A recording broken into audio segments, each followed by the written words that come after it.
रोज सुबह जल्दी उठने वाला व्यक्ति कभी जीवन में असफल नहीं होता। हर काम में वह सबसे आगे और तेज रहता है। इसके पीछे का रहस्य क्या है? आज इसी रहस्य के बारे में हम गौतम बुद्ध की कहानियों के माध्यम से जानेंगे। तो बिना देर किए चलिए उन कहानियों की शुरुआत करते हैं। पहली कहानी, ब्रह्म मुहूर्त में उठना क्यों माना जाता है इतना खास? समुद्र में उठने वाली लहरों के सामने किनारे पर एक गुरु का बड़ा ही अद्भुत आश्रम था। जितना अद्भुत आश्रम था, उससे कहीं ज्यादा अद्भुत वहां पर रहने वाले गुरु थे। उस सन्यासी ने अपना पूरा जीवन विज्ञान और अध्यात्म के नाम पर लिख दिया था। संध्या के समय पास के ही गांव से कुछ युवक उस सन्यासी के उपदेश सुनने के लिए उस आश्रम में पहुंच जाते थे। एक दिन संध्या उपदेश में एक युवक ने गुरु से एक सवाल किया। उसने कहा कि गुरुदेव, मन बड़ा ही विचित्र है। मैं बार बार अपने आप से ये बोलता हूं कि ये गलती मैं इस बार नहीं करूंगा, लेकिन हर बार मैं वही गलती दोबारा से दोहरा देता हूं। सोचता हूं कि अतीत में जो गलतियां मुझसे हुई है उनके लिए मैं पश्चाताप ना करूं, लेकिन मेरा मन हमेशा पीड़ा से भरा रहता है। आप कहते हैं कि ध्यान सब दुखों को मिटा देगा, लेकिन मैं रोज ध्यान करता हूं, लेकिन उस ध्यान का मुझे कोई फायदा नहीं मिलता। ऐसा क्यों होता है? मैं क्या करूं? कृपया करके मेरा मार्गदर्शन करिए।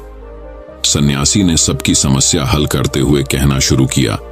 उन्होंने बताया कि शुरुआती ध्यान सबसे ज्यादा कठिन होता है, क्योंकि शुरुआत में व्यक्ति के मन को आदत नहीं होती है। वो इधर उधर भागता है, दौड़ता है, अतीत की बातों को याद करता है, लेकिन ध्यान एक जगह पर लगा नहीं पाता। प्राचीन समय में जब भी कोई शिष्य अपने गुरु के पास ध्यान सीखने के लिए आता था, तो वो गुरु उस शिष्य को ब्रह्म मुहूर्त में ध्यान लगाने के लिए कहा करते थे, क्योंकि ब्रह्म मुहूर्त सृजन का समय होता है। इस समय सारी प्रकृति एक नए दिन की शुरुआत करती है। पक्षी पेड़ों पर कलरव करने लगते हैं और मुर्गे बांग देने लगते हैं। कमल खिल उठता है और पूरी प्रकृति एक सौंदर्य से भर जाती है। प्राचीन शास्त्रों के अनुसार 24 घंटों को 30 मुहूर्त में बांटा गया है, जिसमें हर एक मुहूर्त 48 मिनट का होता है। ब्रह्म मुहूर्त की शुरुआत सूर्योदय से 1 घंटा 36 मिनट पहले हो जाती है। अलग अलग आरतुओं में सूर्योदय का समय अलग अलग होता है। इसी प्रकार ब्रह्म मुहूर्त का समय भी अलग अलग ऋतुओं के हिसाब से अलग अलग होता है। गर्मियों के दिनों में अगर सूर्य 6 बजे उदय हो रहा है, तो ब्रह्म मुहूर्त की शुरुआत इससे 1 घंटा 36 मिनट पहले, यानी कि सुबह के 4:24 पर हो जाती है। और वहीं पर सर्दियों में सूर्य अगर 7 बजे उगता है, तो ब्रह्म मुहूर्त की शुरुआत 5:24 पर होती है। आसान भाषा में अगर बात करें तो 4 बजे से 6 बजे का समय ब्रह्म मुहूर्त का ही समय होता है। ये वो समय होता है जब मंदिर के पट खुल जाते हैं। ऋषि मुनि नदियों में स्नान करने के पश्चात ध्यान साधना में लीन हो जाते हैं। यही वो समय होता है जब कमल भी खिल उठता है, मंदिर के पट खुल जाते हैं। चलिए विस्तार से समझते हैं कि इस समय हमारे शरीर में क्या बदलाव आते हैं। आयुर्वेद का कहना है कि मनुष्य का शरीर 3 ऊर्जाओं से, यानी कि 3 दोषों से बना होता है। वात, पित्त और काव, यही तीनों ऊर्जाएं हमें पूरी तरह से संचालित करती हैं। अगर इन दोषों का संतुलन हमारे शरीर में बिगड़ने लगता है, तो हम तरह तरह की बीमारियों से ग्रस्त हो जाते हैं। इन तीनों में से सबसे मुख्य ऊर्जा होती है वात की। वात का संतुलन बिगड़ने से हमारे शरीर में 80 तरह की बीमारियां पैदा होती हैं। पीठ का संतुलन बिगड़ने से 40 और कफ का संतुलन बिगड़ने से 20 तरह की बीमारियां जन्म लेती हैं। इस प्रकार इन तीनों दोषों में से वात सबसे ज्यादा महत्वपूर्ण है, और वात हमारे शरीर में सबसे ज्यादा सक्रिय सुबह के 2 बजे से 6 बजे के बीच में होता है। यानी कि ब्रह्म मुहूर्त से पहले उठने वाले लोगों का वात हमेशा संतुलन में रहता है, और इसी वजह से उनका पेट अच्छे से साफ होता है। उन्हें कोई बीमारी नहीं होती। वो हमेशा ऊर्जा से भरे हुए रहते हैं। उनका मुख कमल की तरह चमकता रहता है। उनमें असीम सौंदर्य पैदा हो जाता है। ब्रह्म मुहूर्त में उठने वाले लोग हमेशा आनंद में रहते हैं और किसी भी काम को वो ध्यान बना लेते हैं। जो भी बुद्धिमान आदमी होता है वो इस समय को व्यर्थ नहीं गवाता। अष्टांग हृदय, जो कि आयुर्वेद की एक श्रृंखला है, उसमें लिखा हुआ है कि खुद को जानने के लिए सबसे योग्य समय ब्रह्म मुहूर्त का ही होता है। जो लोग ध्यान में गहरे उतरना चाहते हैं, खुद की खोज करना चाहते हैं, उन लोगों के लिए ब्रह्म मुहूर्त का समय किसी वरदान से कम नहीं होता है। ये वो समय होता है जब पूरी प्रकृति एक नई शुरुआत करती है। इसीलिए जो अतीत होता है वो पीछे छूट जाता है। दिन में और किसी समय ध्यान करने से आपको विचार परेशान कर सकते हैं और आप ध्यान को लगा नहीं पाएंगे, लेकिन ब्रह्म मुहूर्त में जब दिन की शुरुआत होती है तो आपका मन और मस्तिष्क पूरी तरह से खाली होता है और ध्यान में उतर पाना उतना ही आसान होता चला जाता है। एक बार तथागत यानी कि बुद्ध के प्रिय शिष्य आनंद ने उनसे पूछा था कि हे तथागत, ब्रह्म मुहूर्त का समय आपके लिए कितना महत्वपूर्ण होता है। इस पर तथागत ने उत्तर दिया था कि जिस प्रकार मछली के लिए जल महत्वपूर्ण होता है, उसी प्रकार आनंद, ध्यान और शून्यता का जीवन जीने के लिए ब्रह्म मुहूर्त में सही समय पर जागना और जागने के बाद ध्यान में उतरना बहुत जरूरी होता है। अगर आपकी यात्रा आनंद की तरफ नहीं है, आप दुखों में, कष्टों में अपना जीवन जीना चाहते हैं, तो आपके लिए ब्रह्म मुहूर्त का कोई महत्व नहीं है। लेकिन अगर आप अपने जीवन में आनंद चाहते हैं, खुशी चाहते हैं, हमेशा ऊर्जा से भरा हुआ महसूस करना चाहते हैं, तो ये जरूरी हो जाता है कि बुद्धिमानों की तरह आपको भी ब्रह्म मुहूर्त का पूरा उपयोग उठाना चाहिए। सभी युवक ध्यानपूर्वक सन्यासी की बातें सुन रहे थे। सन्यासी ने ब्रह्म मुहूर्त पर वैज्ञानिक दृष्टिकोण पेश करते हुए सभी युवकों को बताया कि हमारे मस्तिष्क के ऊपरी हिस्से पर पीनियल नाम की एक ग्रंथि होती है, जो कि मेलाटोनिन नाम का एक हार्मोन रिलीज करती है, जो हमारे शरीर में आनंद की उत्पत्ति का कारण होता है। ये वही हार्मोन होता है जीतने अच्छे से, और जितनी ज्यादा मात्रा में पीनियल ग्लैंड मेलाटोनिन नाम का ये हार्मोन रिलीज करती है, उतने ही आनंदित हम रहते हैं। लेकिन जैसे ही हम सूर्य के संपर्क में आते हैं, ये मेलाटोनिन नाम का हार्मोन अपने आप नीचे गिरना चालू हो जाता है, और इसी वजह से जो लोग देर से उठते हैं, अक्सर ऐसे लोग बिना कोई कारण ही तनाव में रहते हैं। उन्हें खुद समझ में नहीं आता कि उनके अंदर तनाव किस बात का है। छोटी छोटी बातों पर गुस्सा आना, चिड़चिड़ापन, ये सारे स्वभाव उनके अंदर पाए जाते हैं। शरीर और मन मस्तिष्क की ये सारी प्रक्रिया मेलाटोनिन नाम के हार्मोन का पीनियल ग्लैंड द्वारा ठीक से रिलीज ना हो पाना, इसी के कारण कुछ इंसानों का भाव ऐसा हो जाता है। ब्रह्म मुहूर्त के बाद का मुहूर्त समुद्रम नाम से जाना जाता है, जिसमें शरीर और मन की मूवमेंट होती है। इस समय पीठ पर सूर्य की किरणें सीधी आती हैं और सेरोटोनिन नाम का एक हार्मोन रिलीज होता है, जो हमारे मन और मस्तिष्क में ऊर्जा पैदा करता है, एक ताजगी पैदा करता है, जिससे हम दिन के सभी काम कर पाते हैं। चरक संहिता में लिखा हुआ है कि जो व्यक्ति रोजाना ब्रह्म मुहूर्त में उठता है, उसकी उम्र बढ़ने की रफ्तार धीमी हो जाती है। यानी जिन लोगों के चेहरे पर समय से पहले झुर्रियां आने लगी हैं, उनके बाल पकने लगे हैं, ऐसे लोग अगर नियमित रूप से ब्रह्म मुहूर्त में जागने का अभ्यास करें, तो कुछ ही समय में वो पाएंगे कि उनके चेहरे की झुर्रियां और उनके बाल पूरी तरह से ठीक हो चुके हैं। एक युवक ने सन्यासी से सवाल किया कि गुरुदेव, कुछ लोग ब्रह्म मुहूर्त में नहीं उठ पाते हैं, ऐसे लोग किस प्रकार पर के मुहूर्त में उठने का अभ्यास कर सकते हैं? कृपया करके उसके बारे में मार्गदर्शन करें। सन्यासी ने कहना शुरू किया कि ब्रह्म मुहूर्त में जागने के लिए इस जरूरी हो जाता है कि पिछली रात्रि आप सही समय पर निद्रा में चले जाएं। अगर आप सही समय पर नींद नहीं लेंगे तो आप ब्रह्म मुहूर्त में पूरी ऊर्जा के साथ नहीं उठ पाएंगे। आप ब्रह्म मुहूर्त में उठने के बाद भी थका थका महसूस करेंगे। आपको नींद आएगी, झपकी आएंगी और आप पूरी तरह से ध्यान नहीं लगा पाएंगे। इसलिए जरूरी हो जाता है कि ब्रह्म मुहूर्त के समय का पूर्णतः उपयोग करने के लिए आप योग निद्रा का अभ्यास करें।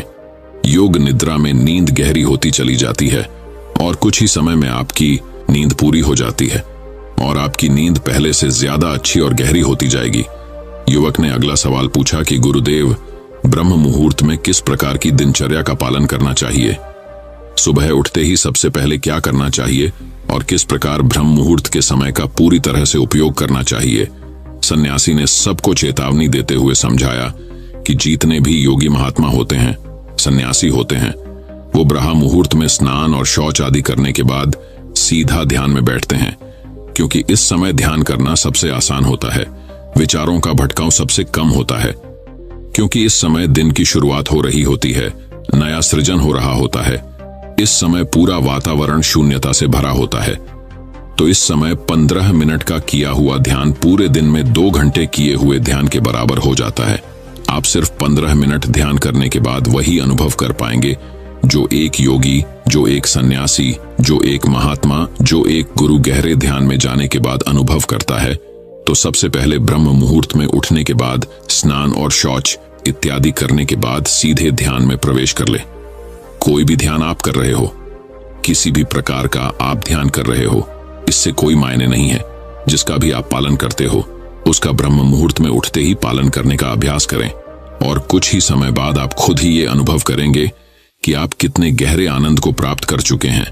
आप इतने गहरे ध्यान को कभी अनुभव नहीं कर पाएंगे जितना गहरा ध्यान आप ब्रह्म मुहूर्त में अनुभव कर सकते हैं। जिन लोगों ने ध्यान की यात्रा की, सिर्फ शुरुआत की है या फिर जो शुरुआत करना चाहते हैं, उनके लिए तो ब्रह्म मुहूर्त बहुत ही वरदान साबित होगा। सन्यासी ने चेतावनी देते हुए बताया कि कुछ लोग ब्रह्म मुहूर्त में जागने के बाद भी उस समय का सही उपयोग नहीं करते हैं। कुछ लोग अपना मोबाइल फोन यूज करने लगते हैं तो कुछ लोग किसी से बातें करने लगते हैं।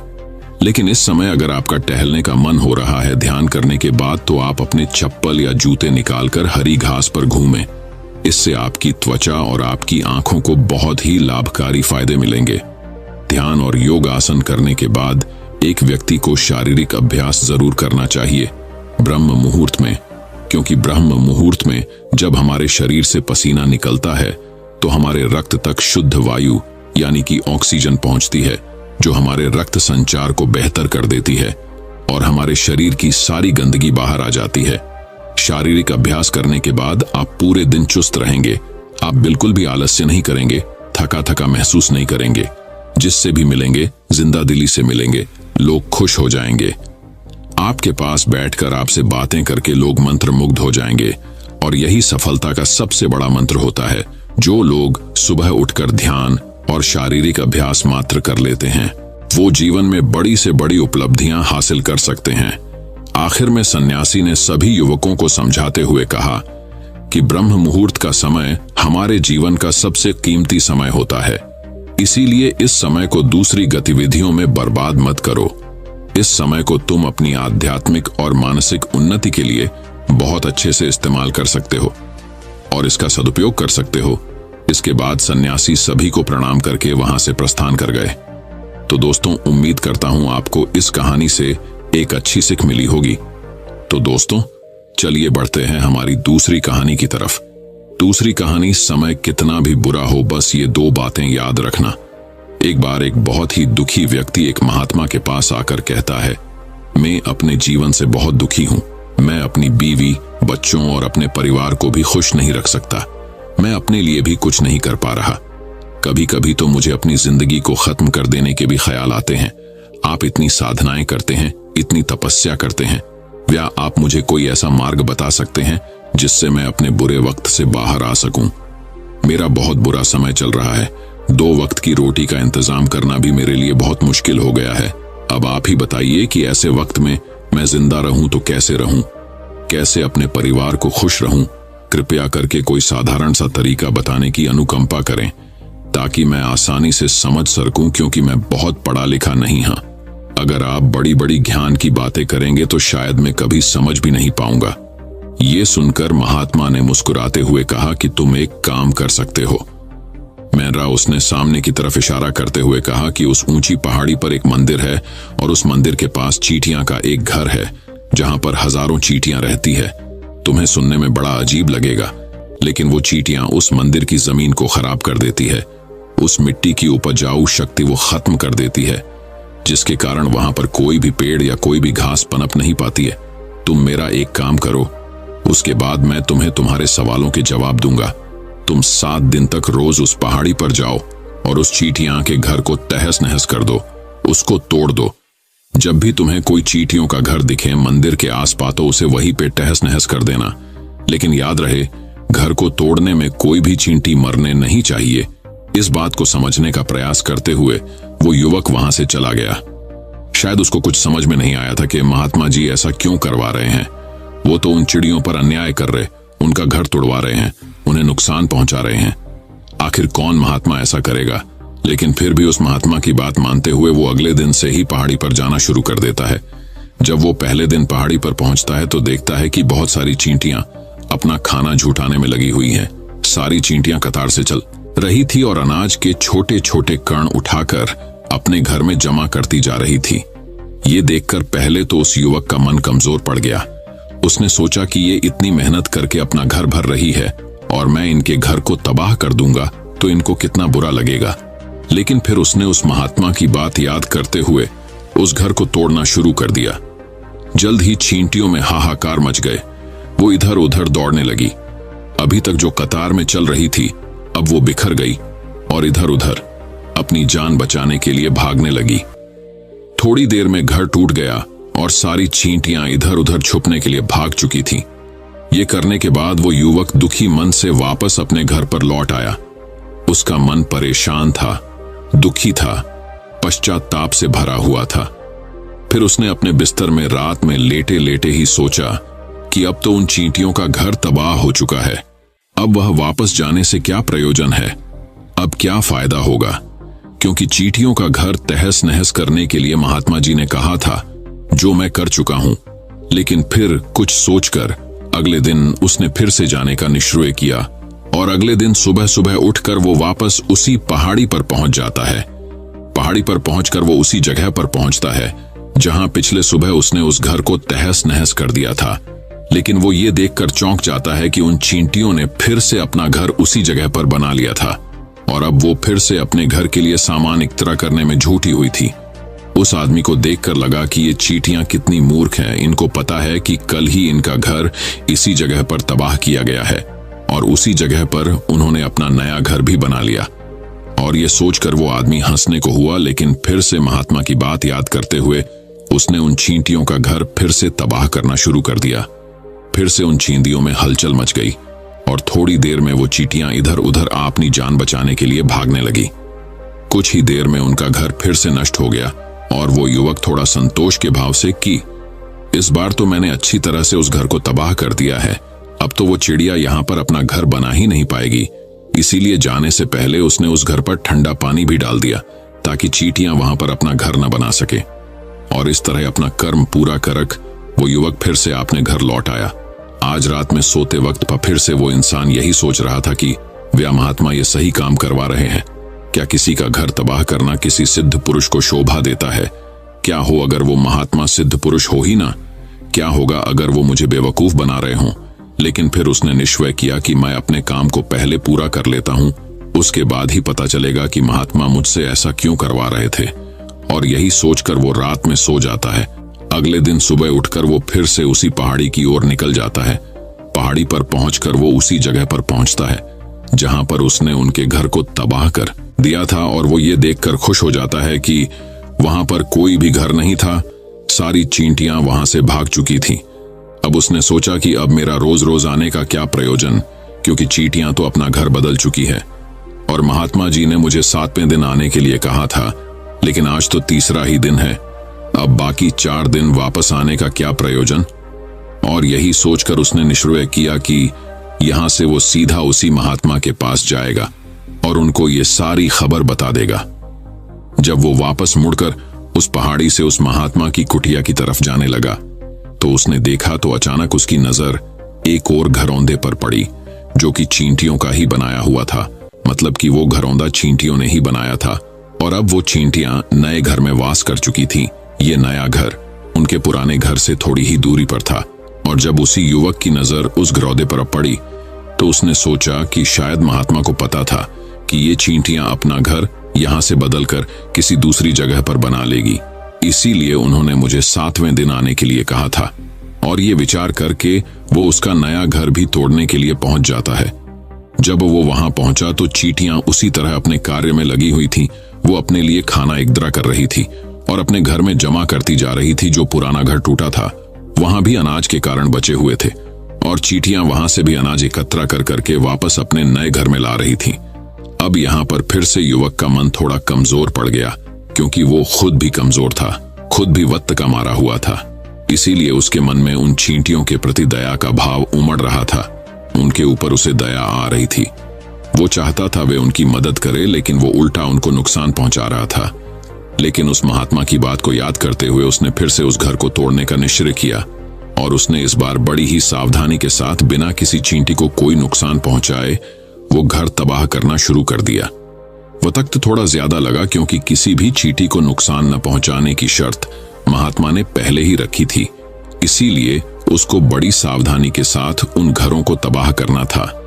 लेकिन आखिरकार उसने उस घर को भी तबाह कर दिया और उस घर को तबाह करने के बाद वो बड़े ही दुखी मन से, इस बार वो पहले से भी ज्यादा दुखी था क्योंकि उसने उनका नया घर भी तोड़ दिया था। वो उन चींटियों को बसने ही नहीं दे रहा था और वो अब अपने आप को शैतान या दानव समझने लगा था।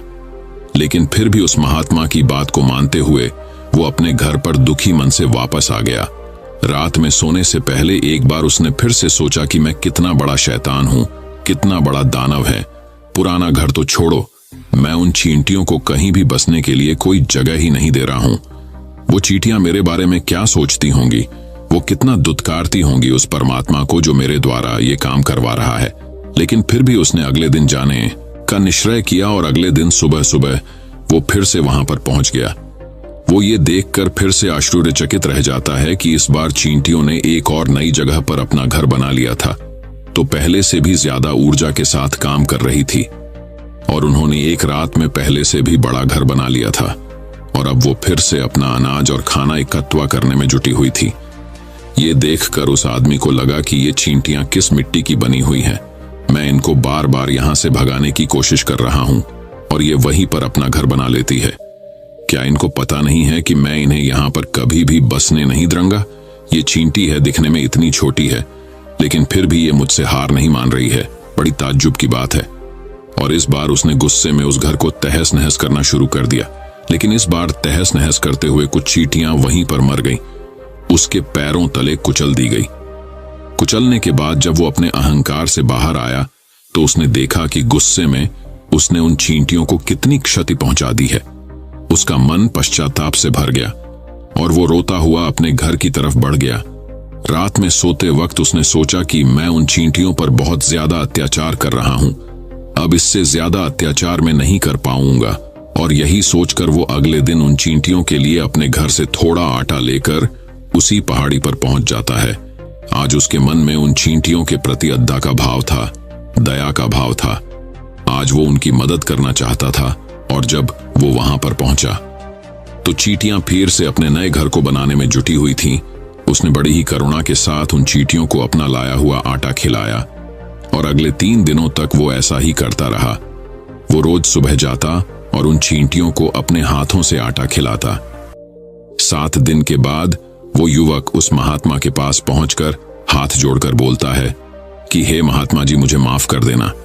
मैंने उन चींटियों का घर तबाह करने के लिए बहुत कोशिश की। मैंने उनका घर तबाह किया भी एक बार नहीं, 4 बार मैंने उनका घर तोड़ा। उसके बाद मैं हिम्मत नहीं कर पाया, उनके घर को नहीं तोड़ पाया। मैं समझ सकता हूं कि मैंने आपका काम पूरा नहीं किया और इसके बदले आप मुझे वो तरीके भी नहीं बताएंगे जो कि मुझे मेरे बुरे समय से बाहर निकाल सकते हैं। लेकिन मुझे इसका कोई खेद नहीं है। मुझे लगता है कि मैंने जो किया वो सही किया, इसीलिए मैं आपसे आज्ञा लेकर वापस जा रहा हूं। कृपया मुझे वापस अपने घर जाने की आज्ञा दीजिए। ये सुनकर महात्मा ने मुस्कुराते हुए कहा कि अरे बेटा, कहां चल दिए? रुको तो सही, जलपान तो कर लो, थोड़ी देर ठहर जाओ, उसके बाद चले जाना। और ये कहकर वो महात्मा उस युवक के लिए पानी लेकर आते हैं। पानी पिलाने के बाद महात्मा उस युवक से पूछते हैं कि तुम मुझे ये बताओ कि आखिर तुम उन चींटियों का घर तबाह क्यों नहीं कर सके? वो चींटियां तो छोटी छोटी है और तुम इतने विशाल काय हो, फिर भी तुम उन छोटी छोटी चींटियों का घर तबाह नहीं कर पाए। कहां है तुम्हारी शक्ति, तुम्हारा बाहुबल? इसका जवाब देते हुए उस युवक ने कहा कि हे महात्मा, मैंने उन चींटियों का घर तबाह कर दिया था, बार बार किया था। एक बार तो अपने गुस्से में उन चींटियों को भी मैंने हानि पहुंचा दी थी, लेकिन जिस दिन मैंने उनको हानि पहुंचाई उसी दिन मेरे को लगा कि मैं इनको क्यों हानि पहुंचा रहा हूं, क्यों इनको इतनी तकलीफ दे रहा हूं। और उसी दिन से मैंने उनको क्षति पहुंचाने की बजाय, नुकसान पहुंचाने की बजाय उनकी सहायता करनी शुरू कर दी। ये सुनकर उस महात्मा ने कहा कि यही तो सीखने की बात है। एक छोटी सी चींटी हमें जीवन का संदेश दे जाती है। मैंने तुम्हें उन चींटियों का घर तबाह करने के लिए नहीं भेजा था, मैंने तुम्हें भेजा था ताकि तुम उन चींटियों से कुछ सीख ले सको। तुम्हें क्या सीख मिली उन चींटियों से, क्या मुझे बता सकते हो? ये सुनकर उस युवक ने पूरी कहानी बयां कर दी। पूरी कहानी सुनने के बाद महात्मा ने मुस्कुराते हुए कहा कि बेटा, पहली सीख जो इन चींटियों से लेने की थी वो ये थी कि तुमने कितनी ही बार उनके घर को तोड़ने की कोशिश की, कितनी ही बार प्रयास किया कि उनका घर तबाह हो जाए, लेकिन वो हर बार अपना नया घर बना लेती थी। उन्होंने कभी भी हार नहीं मानी। अगर वो हार मान लेती तो वो चींटियां तुम्हें वहां पर नहीं मिलती। जीवन कार्यशीलता का नाम है, कर्मशीलता का नाम है, लेकिन हम मनुष्य एक दो बार हार मिलने पर ही टूट जाते हैं, हताश हो जाते हैं और फिर जीवन में प्रयास ही नहीं करते। और कुछ लोग तो अपनी जिंदगी को खत्म करने पर उतासरू हो जाते हैं। लेकिन जानवरों में तुमने एक बात देखी होगी कि वो अपना जीवन खुद से, स्वयं से कभी खत्म कर ही नहीं सकते हैं। तुमने कभी नहीं सुना होगा कि किसी जानवर ने आत्महत्या कर ली, चाहे वो जानवर कितना ही भूखा व्यव ना हो, कितना ही दुखी क्यों ना हो, लेकिन वह अपने जीवन के लिए हमेशा संघर्ष करता रहता है। लेकिन वहीं पर दूसरी तरफ हम मनुष्य एक दो बार हताश होने पर ही अपना जीवन खत्म कर लेते हैं। जीवन तो कर्मशीलता है, कर्म करने का नाम है। जीवन और मृत्यु आखिरी विश्राम है, परम विश्राम है। इसीलिए मृत्यु से पहले कर्म करना कभी मत छोड़ना, क्योंकि मृत्यु के बाद तो तुम परम विश्राम में चले ही जाओगे। तो उससे पहले कर्म करना क्यों छोड़ रहे हो, क्यों हताश हो रहे हो? अगर तुम्हारा एक घर टूट गया है तो दूसरा घर बनाने का प्रयास करो, कोशिश करो, और कोशिश करने वालों की कभी हार नहीं होती। ये तुम उन चींटियों से देख चुके हो। देखने में तुमसे कितनी छोटी है वो चींटियां और तुम इतने बड़े हो, लेकिन उनका मन तुम्हारे मन से इतना बड़ा है, इतना विशाल है, इतना दृढ़ संकल्प ही है कि इतनी बार घर टूटने पर भी उन चींटियों ने कभी हार नहीं मानी। दूसरी सीख ही यहां से लेने की थी। वो ये थी कि जब भी हमारे ऊपर बुरा समय आता है, हमें लगता है कि ये समय कभी नहीं जाएगा, ये समय मेरे जीवन को बर्बाद कर देगा, मुझे कभी नहीं जीने देगा। और अपने इन्हीं ख्यालों से, अपने इन्हीं विचारों से, जिनका असलियत में कोई भी अस्तित्व नहीं है, वो सिर्फ विचार है, और वही विचार हमारे मन को दुखी कर देते हैं और इसीलिए हम प्रयास करना भी छोड़ देते हैं। लेकिन तुम खुद सोचो कि बार बार प्रकृति हमें क्षति पहुंचाएगी, नुकसान पहुंचाएगी, लेकिन कब तक पहुंचाएगी? अगर हम बार बार फिर से उठ के फिर से नया प्रयास करते रहेंगे तो प्रकृति भी हमारे सामने घुटने टेक देगी और वो भी एक दिन हमारे ऊपर दयावान हो जाएगी, कृपालु हो जाएगी और वो हमें सब कुछ देने लगेगी जिसकी हमने कभी कामना की थी। तुमने खुद देखा कि तुम उन चींटियों को तबाह करने के लिए पहुंचे थे, लेकिन बाद में तुम ही उन चिड़ियों को अनाज और आटा देने लगे। तुम ही उन पर कृपालु हो गए, व्यों हुए, क्योंकि तुमने देखा कि वो चींटियां हार ही नहीं मान रही हैं। इसी तरह अगर तुम भी अपने जीवन में कभी हार नहीं मानोगे तो एक ना एक दिन ये प्रकृति तुम्हें वो सब कुछ देगी जो तुम अपने जीवन में पाना चाहते थे। इसीलिए दो सीख याद रखना, कर्मशीलता कार्य करते जाना, और दूसरा कि एक ना एक दिन प्रकृति तुम्हारी उस कर्म का परिणाम तुम्हें जरूर देगी। तो दोस्तों चलिए बढ़ते हैं हमारी तीसरी कहानी की तरफ। दोस्तों, बहुत समय पहले की बात है। प्रद्युम्न सिंह नाम का एक राजा था। उसके पास एक हंस था। राजा उसे मोती चुगाया करता और बहुत लाड़ प्यार से उसका पालन किया करता। वह हंस नित्य प्रति सायंकाल राजा के महल से उड़कर किसी भी दिशा की ओर चला जाता। एक दिन की बात है, वह हंस उड़ता हुआ दीवान जी की छत पर जा बैठा। उनकी पुत्रवधू गर्भवती थी। उस पुत्रवधू ने सुन रखा था कि गर्भावस्था में यदि किसी स्त्री को हंस का मांस खाने को मिल जाए तो उसकी होने वाली संतान अत्यंत मेधावी, तेजस्वी और भाग्यशाली होती है। अनायास ही छत पर हंस आया देखकर उसके मुंह में पानी भर आया। उसने हंस को पकड़ लिया और रसोई घर में ले जाकर उसे पकाकर खा गई। उसने अपनी सास को इस बात का पता न लगने दिया, न ससुर को और न ही उसके पति को, क्योंकि उसे भय था कि अगर राजा को इस बात का सुराग लग गया तो बड़ा अनिष्ट हो जाएगा। उधर जब रात होने पर हंस राजमहल में नहीं पहुंचा तो राजा रानी को बहुत चिंता हुई। उनका मन व्याकुल हो उठा। चारों ओर उसकी खोज में आदमी दौड़ाए गए, लेकिन हंस कहीं हो तब मिले ना।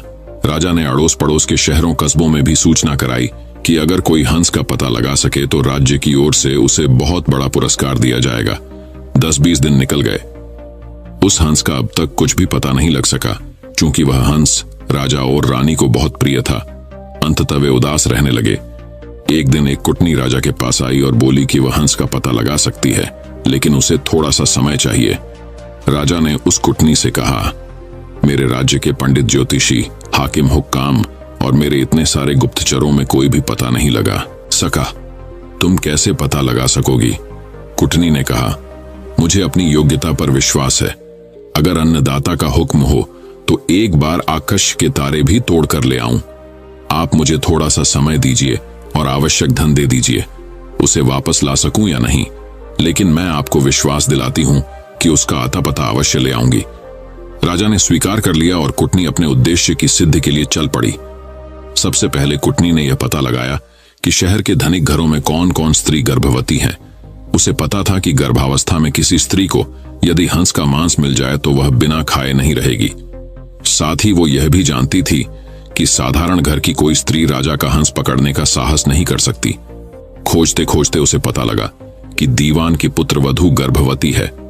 अंततः उसके मन में संदेह हो गया कि हो सकता है राजा का हंस उड़ते उड़ते किसी दिन इनके घर की छत पर आ गया हो और गर्भावस्था में होने के कारण लोभवश यह स्त्री उसे खा गई हो। कुटनी ने सोचा, किसी भी स्त्री के साथ निकटस्थ मैत्री करने के लिए उसके पीहर के हालचाल जानना आवश्यक है। इसलिए कुटनी उसके पीहर के गांव पहुंची। वहां जाकर उसने पीहर वाले सारे लोगों के नाम धाम तथा उनके घर में बीती हुई खास खास पुरानी घटनाओं की जानकारी ली। उसे पता लगा कि दीवान जी की पुत्रवधू की बुआ छोटी उम्र में ही किसी साधु के साथ चली गई थी और आज तक लौटकर नहीं आई है। उसने सोचा, अब दीवान जी के घर जाकर उनकी पुत्रवधू की बुआ बनकर भेद लेने का अच्छा अस्त्र अपने हाथ आ गया। वह दीवान जी के घर गई और उनकी पुत्रवधू के साथ बहुत स्नेह ममत्व की बात करने लगी और बोली, बेटी, मैं तेरी बुआ हूं। हम दोनों आज पहली बार मिली हैं। तुम जानती ही हो कि मैं तो बहुत पहले घर छोड़कर एक साधु के साथ चली गई थी। हाल ही में घर लौटकर आई और भाई से मिली तो उसने बताया कि तुम यहां ब्याही गई हो और तुम्हारे ससुर राज्य के दीवान हैं। ये जानकर मन में तुमसे मिलने की बहुत उत्कंठा हुई तो यहां चली आई। तुम्हें देखकर मेरे मन में बहुत ही हर्ष हुआ। भगवान तुम्हें सुखी रखें और तुम्हारी कोख से एक कांतिवान तेजस्वी पुत्र पैदा हो। मैं परसों वापस जा रही हूं और तुम्हारे लड़का होने के बाद भाई भाभी को साथ लेकर बच्चे को देखने और उसका लाड चाव करने यहां आऊंगी। दीवान की पुत्रवधू ने अपने भोलेपन के कारण उसकी बातों का विश्वास कर लिया और बोली, बुआ जी, आप आई हैं तो 10-20 दिन तो यहां रहिए। जाने की इतनी जल्दी भी क्या पड़ी है? बुआ बनी हुई कुटनी को और क्या चाहिए था? उसने वहां रहना स्वीकार कर लिया। थोड़े ही दिनों में बुआ भतीजी खूब हिलमिल गईं। एक दिन बातों ही बातों में बुआ जी ने कहा, बेटी, गर्भावस्था में किसी स्त्री को अगर हंस का मांस खाने को मिल जाए तो बहुत अच्छा परिणाम निकलता है। उसके प्रभाव से होने वाली संतान बहुत ही तेजस्वी और कांतिवान होती है, किंतु हंस तो मानसरोवर छोड़कर और कहीं होते नहीं, इसलिए यह काम पार पड़े। तो कैसे पड़े? यह सुनकर उसने अपने हंस खाने की बात बुआ जी को सहज भाव से बता दी। सुनकर बुआ ने कहा, बेटी, यह अचरज की बात है कि तुम्हारे यहाँ राजा के पास हंस था। तुमने जो कुछ किया वह बहुत अच्छा किया, किंतु तुम्हें किसी के सामने इस घटना का जिक्र नहीं करना चाहिए। मेरे सामने भी नहीं करना था, लेकिन खैर, मुझसे कही हुई बात तो कहीं जाने वाली नहीं है, इसलिए जिक्र कर दिया तो भी कोई बात नहीं। कुछ दिन और बती गए, तब कुटनी ने कहा, बेटी, अगर भगवान के सामने तुम हंस खाने की बात स्वीकार कर लो तो हंस की हत्या का पाप तो सिर से उतर ही जाएगा, सुपरिणाम भी द्विगुणित होगा। मंदिर के पुजारी से कहकर मैं ऐसी व्यवस्था कर दूंगी कि जिस वक्त वहां तुम सारी घटना बताकर अपराध स्वीकार करो, उस वक्त पुजारी भी वहां नहीं रहे तथा और भी कोई न रहे। हम दो ही रहेंगे। उसने ऐसा करना स्वीकार कर लिया। कुटनी लुक छिपकर राजा के पास पहुंची और बोली, आपसे वायदा किया था, उसके अनुसार हंस का अता पता लगा लाई हूं। ऐसा कहकर उसने सारी घटना राजा को बताई। राजा ने कहा, इसका प्रमाण क्या है? वह बोली, फला दिन आप मंदिर में आ जाइए और हंस खाने वाली स्त्री की स्वीकारोक्ति स्वयं अपने कानों सुन लें। राजा ने ऐसा करने की हाँ भर ली। नियत दिन समय से कुछ पहले पूर्व योजना के अनुसार कुटनी ने राजा को एक जरा ऊंचे स्थान पर रखे हुए एक बड़े से ढोल में छिपा दिया और बुआ भतीजी मंदिर पहुंची। मंदिर का पट खुला था, पुजारी या और दूसरा कोई भी व्यक्ति वहां नहीं था। अब बुआ जी ने शुरू किया, हाँ तो बेटी, क्या बात हुई थी उस दिन? दीवान की पुत्रवधू ने घटना आरंभ की। वह थोड़ी सी घटना ही कह पाई थी कि कुटनी ने सोचा, राजा ध्यानपूर्वक सुन तो रहा है ना, इसलिए वह ढोल की तरफ इशारा करके बोली, ढोल रे ढोल, सुन रे बहू का बोल। उसका इतना कहना था कि भतीजी का माथा ठनका। उसे वहम हो गया कि हो ना हो दाल में कुछ काला है। मालूम होता है मैं तो ठगी गई हूं। वह चुप हो गई। बुआ बोली, हाँ तो बेटी आगे क्या हुआ? इस पर भतीजी बोली, उसके बाद तो बुआ जी मेरी आंख खुल गई, सपना टूट गया। ज्यों ही भतीजी की आंख खुली त्यों ही बुआ जी की आंखें भी खुली की खुली रह गईं। उसके पांव तो भतीजी से भी भारी हो गए और उसके लिए उठकर खड़े होना भी मुश्किल हो गया। दोस्तों, मैं उम्मीद करता हूं कि यह कहानी सुनने से आपके जीवन में अच्छे बदलाव आए होंगे। आपको इस वीडियो से क्या सीखने मिला ये कमेंट करके जरूर बताइए और अपने परिवार, दोस्तों या आपके करीबी इंसान के साथ ये कहानी शेयर करके उन्हें भी इस ज्ञान से परिचित करवाए। बाकी अगर आपको यह वीडियो दिल से अच्छी लगी हो तभी इस वीडियो को लाइक कर देना और आपने अब तक इस चैनल को सब्सक्राइब न किया हो तो चैनल को सब्सक्राइब भी जरूर कर देना। आपका हर दिन शुभ हो और खुशियों से आपका जीवन भरा रहे। धन्यवाद। नमो बुद्धाय।